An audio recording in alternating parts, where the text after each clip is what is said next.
Welcome back to another innovation review. Today we're going to be checking out the Cafe Cruiser from Ride1Up. And before we jump into the review, I just want to ask you guys to please subscribe to the channel, like this video, share it with your friends. And without further ado, let's jump into the review.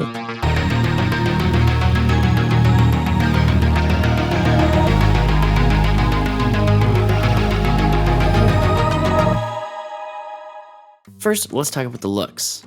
The Cafe Cruiser has this very unique beach cruiser mixed with the cafe racer kind of vibe to it. Now, when I first saw this on the website when Ride1Up had contacted us to do the review, I was like, okay, it's interesting. That's kind of, it's got a unique look to it. But once you see it in person and ride around on it for a little bit, that's sort of when I realized they had something magical going on here. Now, the Cafe Cruiser comes in two styles. We've got the step-over version, which is the one that we are going to be reviewing. They also have a step-through version that brings that step-over height down just a little bit.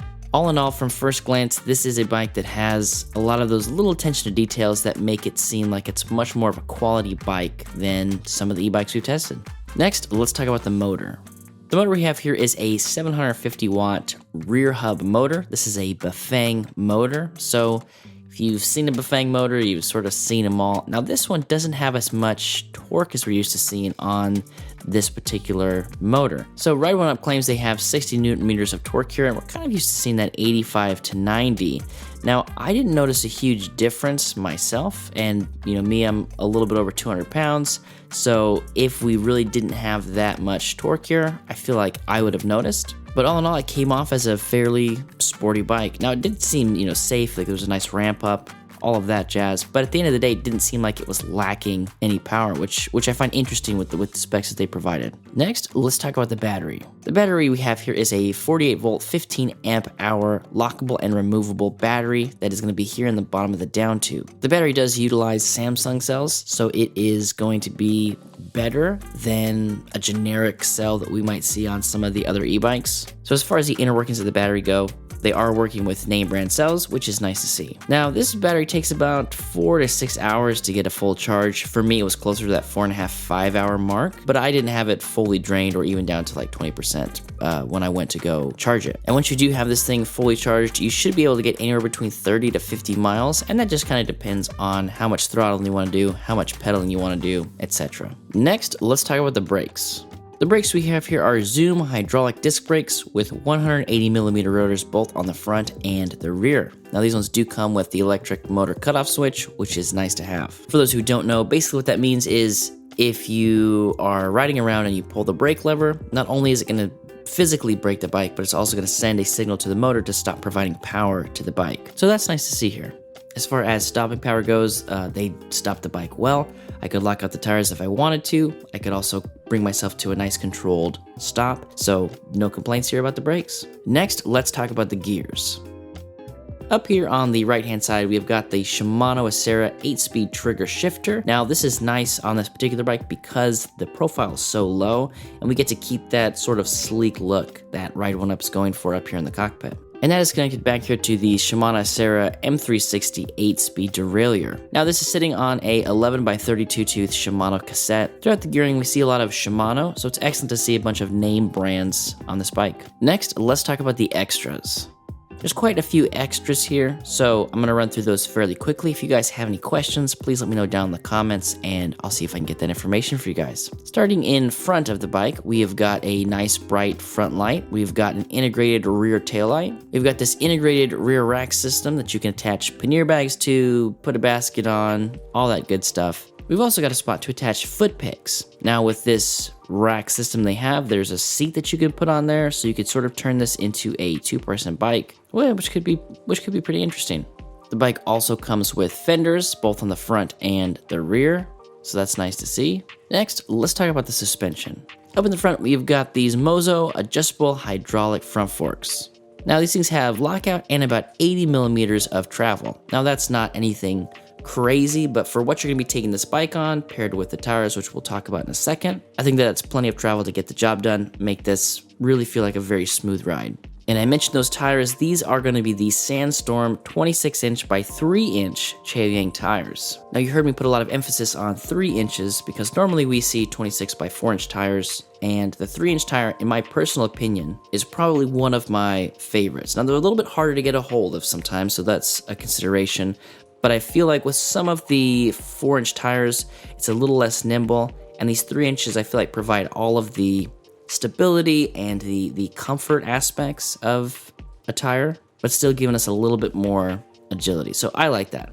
Now these tires don't have any sidewall reflective stripes, so that would be something that would be cool to see maybe in a future model of the bike. And the last part of suspension we talk about is the butt suspension. Now as far as seats go, this one was fairly comfortable, fit me fairly well, but as you guys know, it's all about matching up the saddle to your seat bones, so you really gotta know your own butt, you know?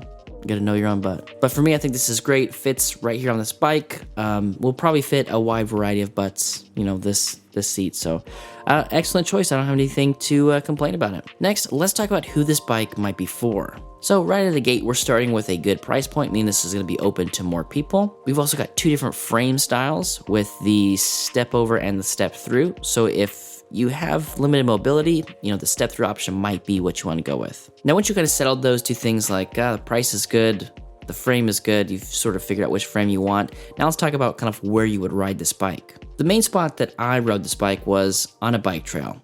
We're a little bit far from the beach where I'm at, so I didn't get to go down there and actually cruise around on the beach. The fact that we've got these 3-inch tires over 4-inch tires means it's probably not going to be going on the sand, especially if it's, you know, loose, dry sand, stuff like that. This would probably handle, you know, a slightly damp, sort of packed beach, I think, really well. But I don't see this thing going through the dunes, and, you know, you shouldn't go through the dunes, right? That's against the rules. But all in all, the main spots that I rode this were on concrete. Did do some slight off-roading, you know, taking on some grassy trails, etc. And from a ride perspective, the suspension handled that really well. The tires are really more suited to stay on the concrete. So this is something I could see being really popular with people who are riding down the boardwalk. You know, they're maybe going to their beach spot. Maybe they're going fishing. You've got the rack in the back, so you could sort of, you know, throw a milk crate back there. You could sort of experiment with some fun things as far as what you can take on this bike. And then the fact that they have a seat and the foot pegs you can put on there,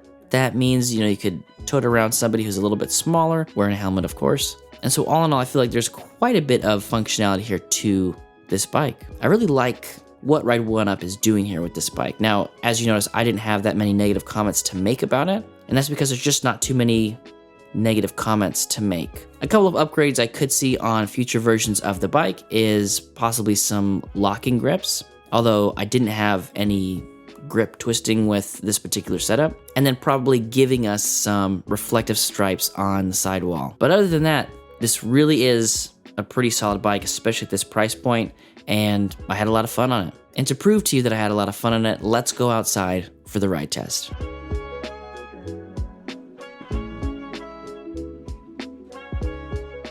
Alright guys, we were out here for the ride test on the Cruiser from Ride1Up.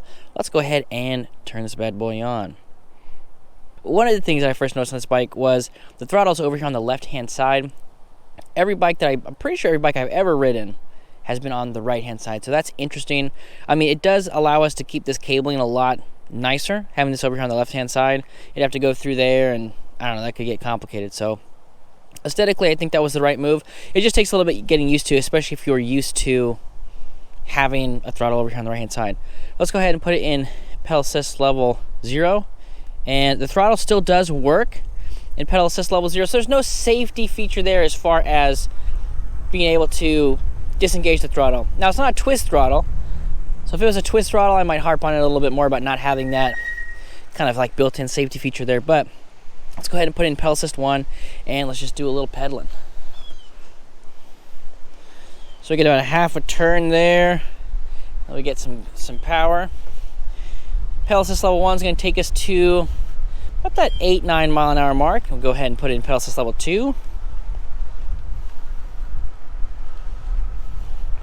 And that's going to get us to that 13-14 miles per hour there. And pedal assist level 3. Go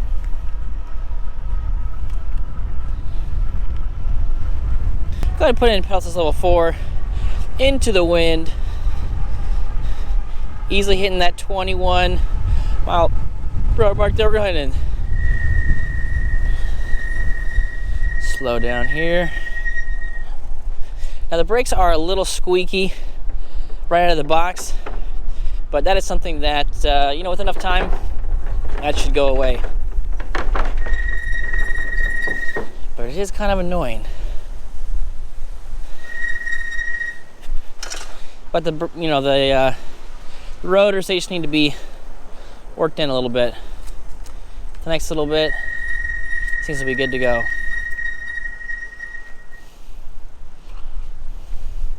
The other person's watching Netflix on their phone while they're driving. That's dumb. All right, we're in pedal assist level 5, a lot less wind over here. Let's go ahead and just do some cruising. We're gonna shift up into 8th on this side. Super smooth shifting on this bike. These trigger shifters are really doing an excellent job over here. So this is gonna be stop sign. Let's go ahead and give her a stop. Nice, easy, controlled stop. Now the brakes actually work so well in here that you kind of got to lean back a little bit. So if you just go to hammer on the brakes, it really launches you forward. I don't know if you could tell when I was stopping over there. But the brakes on here are great. You know, there is that noise, but like I said, that is something that will go away in time. Let's go ahead and do another little stop over here. 22.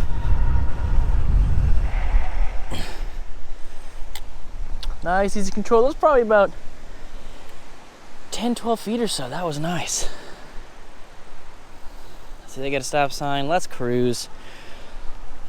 Now, as far as motor noise goes, the motor we got here is this 750 watt motor. Very on par with every other motor. You know, it's one of those things that, you know, people always ask about, like, oh, is the motor loud? And they all sound kind of about the same. If there was one that was particularly loud, I would mention it, but most of the time, guys, they're all going to be about the same. The brakes are great. I really enjoy the front forks here. Now they are adjustable, so it does give us quite a bit of suspension, which is nice, and especially because, you know, this isn't a bike you're going to be taking off-road. Now it can handle some trails if there were some intermittent routes or, you know, a little unevenness to it.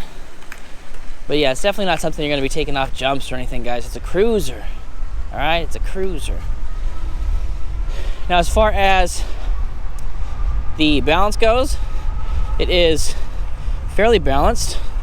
Get my hands off here. We can just do a little bit of riding. Look, ma, no hands. Comedy. I don't know if I'm allowed to say that, actually. I don't know if that's copyright Mark Norman there. When we turn right over here, we'll do a top speed throttle only.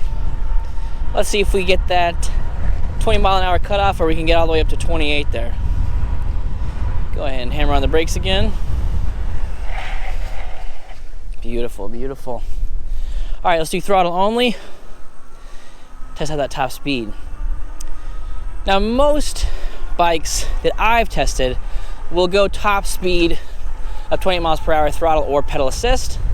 And then there's some that, you know, they pay attention to the rules maybe a little bit more, and they will go up to 20 miles per hour throttle only. So that's what we're gonna do. Feet are silent, thumbs doing all the talking here. Let's see how fast we get.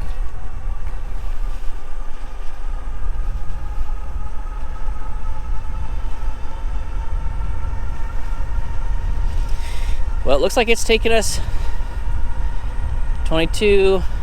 We're gonna blow through the stop sign, checking for cars, no cars. All right, so it is cutting us off right about here. So it's cutting us off right at about 21 and a half, 22 miles per hour. So very close to that 20 mile per hour cutoff, but just a little extra juice.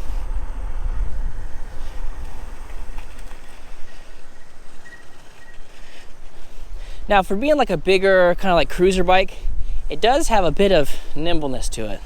And you can kind of like get some decent curves in here.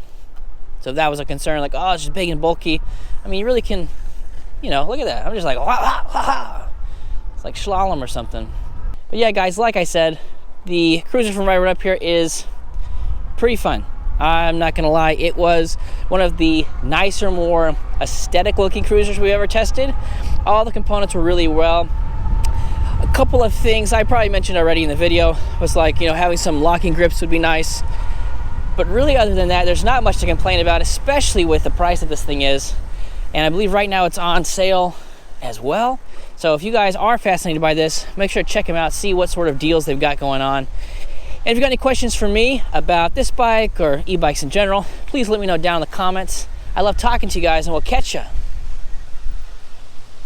on the next one. Guys, look at this.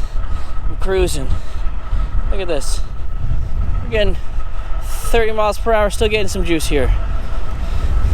Straight into the wind. Trying to see what... 31. Thank you guys so much for sticking with us through this review, hanging out. We talked about specs, we did a little ride testing, we had a good time. So guys, that is going to do it. Like I said, if you guys want to know more about Ride1Up, I'll have a link to their website in the description below. And if you got any questions for me, let me know down in the comments. I love talking to you guys, and we'll catch you on the next one.